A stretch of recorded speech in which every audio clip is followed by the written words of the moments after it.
So moments ago, while speaking at the EPA headquarters in Washington, President Trump just told state and local leaders something revealing about his push to build more AI data centers. Listen. You have to convince your community how great these things. You can't fight it. You have to go with it.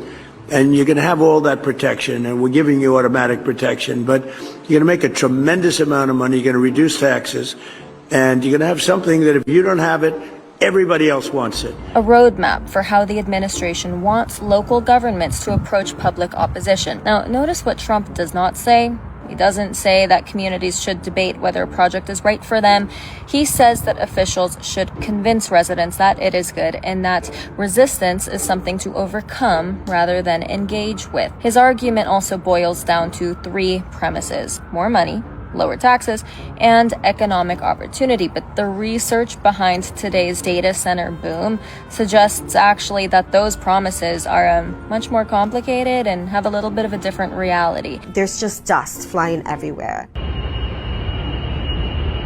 When I go to my room at night, the tonal noise immediately triggered my anxiety to the point where I couldn't sleep. Data centers will add billions of dollars to costs. We started taking a poll to see how often we have to change our filters, and it's every 2 weeks because they're completely filthy and full. I'm walking around in a ski suit trying to stay warm in the winter. One report from University of Michigan's Science, Technology, and Public Policy program, for instance, argues that data centers often create far fewer permanent jobs than many communities initially expected. Construction creates hundreds of temporary jobs, but once operational facilities generally require relatively small staffs with many local positions focused on maintenance, security, or janitorial work rather than large numbers of high-paying tech jobs.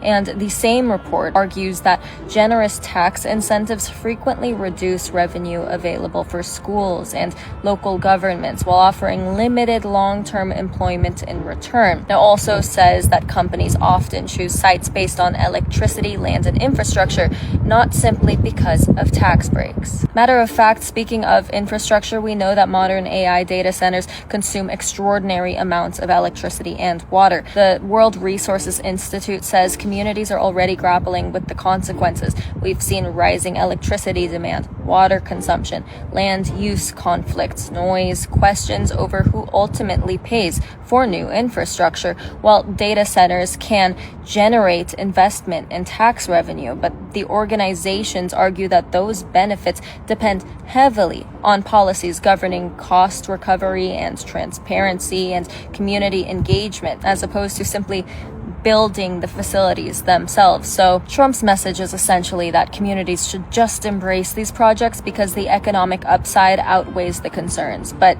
for who?